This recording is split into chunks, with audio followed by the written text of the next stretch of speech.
분석 철학자 도널드 데이비드슨에 따르면 우리에게는 서로 다른 세 종류의 경험적 지식이 있다. 첫째, 자기가 무엇을 생각하며 무엇을 의도하는지, 그리고 자기 감각이 어떠한지를 안다. 둘째, 자기 주위의 세계들, 즉 그 세계 속의 대상이나 사건, 위치의 크기, 그리고 그 인과적 속성에 관한 걸 안다. 셋째, 타인의 마음 안에서 무엇이 벌어지는지를 안다. 이 세 가지 경험적 지식은 각각 독특한 특징을 지닌다. 우선 자기 마음에 관한 지식은 증거나 관찰에 호소하지 않아도 안다. 내 마음은 내가 뭘 관찰해서 알 수 있는 건 아니죠. 반면 외부 세계에 대한 지식은 자기의 감각기관에 의존하는데, 이런 의존 때문에 외부 세계에 관한 지식은 자기 마음에 관한 지식엔 거의 발생하지 않는 불확실성에 열려있게 된다. 외부 세계에 관한 지식은 추가적 증거에 의존하지 않는데, 지식이 대상이나 사건들에 의해서 직접적으로 기인한 것이기 때문이다. 이와 달리 타인의 마음에 관한 지식은 직접적이지 않다. 만약 타인의 행동에 주목하지 않는다면 그가 무엇을 생각하고 무엇에 가치를 두는지, 그의 마음이 어떠한지 알 수 없기 때문이다. 그리고 어떤 행동이 곧 그의 마음과 일치하는 건 아니기 때문에 불확실성을 갖는다. 내 마음은 내가 보지 않아도 알고, 그리고 내 마음은 확실하죠. 반면에 세계에 대한 건 내가 직접 보고 생각하는 지식인데, 다만 그게 실제와 일치하지 않을 수도 있어서 불확실해요. 그리고 내가 본 거기 때문에 추가적 증거는 필요 없어요. 그런데 타인에 대한 마음은 내가 직접 볼 수가 없어요. 타인의 행동을 관찰하는 것밖에 안 되는데, 타인의 행동을 관찰하는 것만으로는 확실하지가 않아서 추가적인 증거가 필요하다고 보는 거죠. 그래서 4번의 1번 선지, 경험적 지식이 각각 어떤 특징을 지니는지 우리가 여기에서 다 확인할 수 있었고요. 그 다음에 5번은 기억이 세계에 대한 지식이고, 니은이 자기 자신에 대한 지식, 디귿이 타인에 대한 지식인데, 1번 감각기관에 의존하지 않는 게 하나 있었죠. 그게 바로 자기 자신에 대한 것이었습니다. 여기 증거나 관찰에 호소하지 않아도 된다. 그런데 외부 세계나 타인의 마음은 관찰을 해야죠. 2번 나의 내면 세계는 상대적으로 확실하다. 이게 정답인데, 지문에 보면은 외부 세계나 타인에 대한 마음은 불확실하다고 했고요. 자기 마음에 관해서는 전혀 거의 발생하지 않는 불확실성이라고 했기 때문에 자기 마음에 대한 건 확실성을 갖고 있다고 볼 수가 있겠죠? 추가적 증거에 의존하지 않는다. 일단 지문에서 기억이 추가적 증거에 의존하지 않는다고 나와 있는데, 디귿은 추가적 증거에 의존하겠죠. 그리고 니은은 애초에 관찰하는 게 없기 때문에 증거가 필요 없습니다.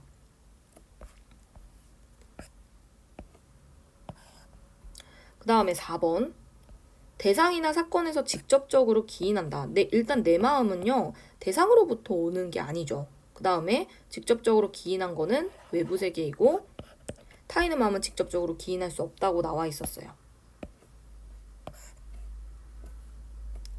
그 다음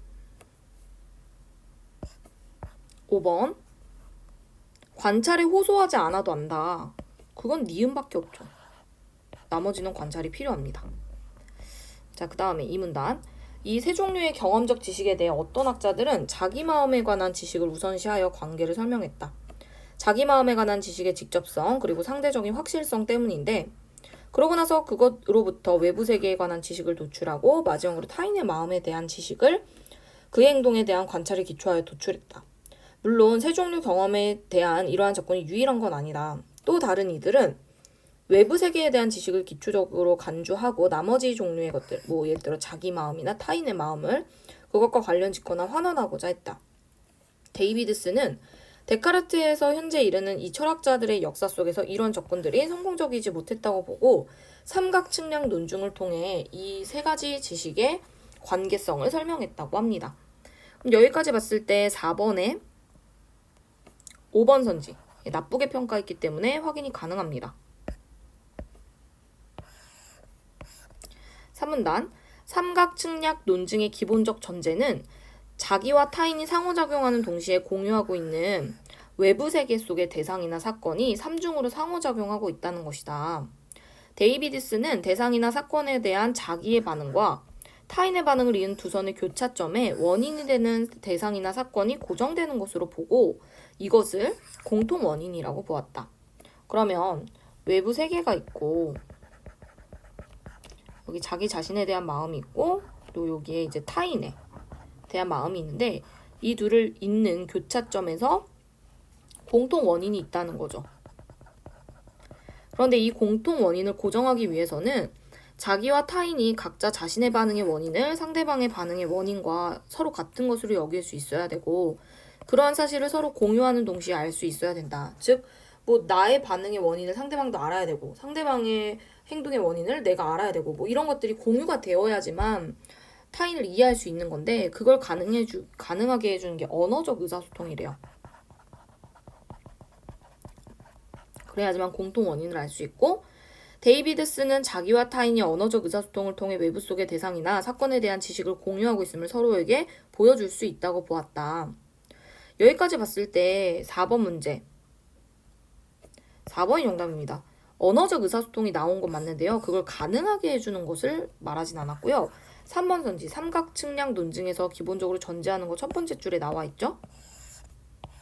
네, 이 부분이 근거가 되고 그 다음에 4문단 이렇게 자기와 타인의 마음 그리고 그 반응의 공통 원인이 되는 외부 세계 속의 대상이나 사건을 삼각의 꼭지점으로 하는 삶 중에 상호작용을 통해 우리의 사고가 형성된다고 보는 것이 데이비드슨의 삼각 측량 논증이다. 이 부분이 요 4번 문제의 2번 선지에 대한 근거죠. 맞네요. 그러면 이걸 통해서 우리의 사고가 생긴다. 이런 말이었고 외부 세계에 대한 자기의 주관성과 타인의 주관성 그리고 언어적 의사소통에 의해 이 둘을 연결하는 상호 주관성은 외부 세계의 객관성과 더불어 우리의 사고를 형성하는 데 필수적이다. 만약 자기의 외부 세계에 대해서 타인이 무엇을 생각하는지 알 수 없다면 자기 또한 외부 세계에 관한 자기 사고를 제대로 형성할 수 없다. 타인의 사고를 가늠하는 건 자기가 그들과 같은 세계에 살면서 그것의 특징들에 대해 평가를 포함한 많은 반응을 공유할 걸 요구한다. 데이비드슨의 삼각측량 논증에 따를 때 전통적으로 서로 구분되었다고 여겼던 이 세 가지 종류의 경험적 지식이 사실은 어느 하나라도 상실하면 제대로 서있지 못하대요. 그러니까 어느 하나가 중요하다고 말할 수 없다는 거지. 이 데이비드슨 이전에 A와 B의 학자들은 중요시 여기는 것들이 하나씩 있었어요. A는 자기 마음이 중요했고 B는 외부 세계에 대한 지식이 중요했는데 데이비드슨은 그게 아니라는 거죠. 다 중요하다라는 얘기였습니다. 자, 그럼 6번 문제. 다른 지식을 자기 마음에 관한 지식을 환원하려고 했다? 자, 환원하려고 한 건 비만이죠. 지문에서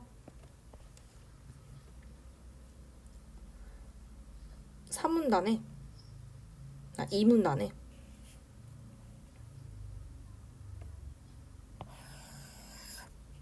네, 여기에 근거가 있었고요.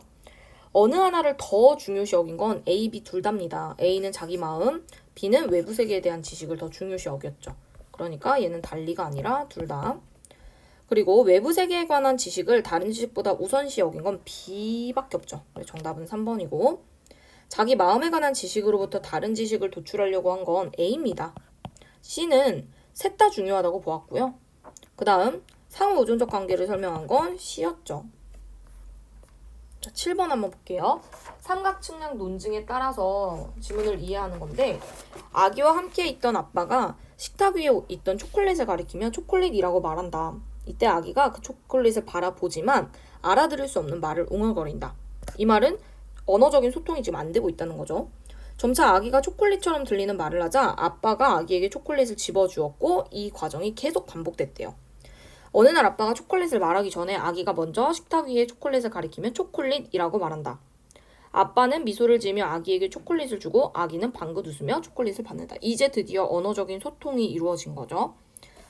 네, 그래서 1번은 맞죠. 이 초콜릿이라는 언어 덕분에 지금 의사소통이 제대로 이루어져 있고 아기의 입장에서 아기의 마음, 아빠의 마음, 초콜릿이라는 외부 세계가 서로 상황이 전개가 되고 있는 거고 미소를 지으며 초콜릿을 주는 아빠와 그것을 받으면서 방긋 웃는 아기는 초콜릿에 대한 지식을 공유한다. 초콜릿이 뭔지에 대해서 지식을 공유하고 있지 않으면 서로 소통이 안 되죠. 내가 초콜릿 달라고 했는데 아빠는 딴 걸 줄 수도 있잖아. 그리고 웅얼거리는 아기는 아직 언어적 의사소통을 못하는 거예요. 우리 지문에서 언어적 소통이 있어야지만 사고가 형성된다고 되어 있거든. 그러면 아직 사고를 하지 못했다라고 삼각측량 논증에서 말할 수 있겠죠. 정답이 5번인데 아기에게 처음으로 초콜릿이라고 말했을 때 아기는요 제대로 이해를 못했어요. 언어적인 소통이 이루어지지 않은 순간을 말하는데 그 순간을 보면서 둘 사이의 공통 원인이 고정되었다고 말하면 안 되죠. 지문에서 둘 사이의 공통 원인이 고정이 되려면 서로 언어적 의사소통이 되어야 한다고 3문단에 말했거든요. 근데 아빠가 처음 초콜릿 말했을 땐 아기가 그거에 대해서 알아들을 수 없는 대답을 했기 때문에 소통이 안 되는 상황이었습니다. 네, 그래서 정답은 5번이라고 볼 수 있네요.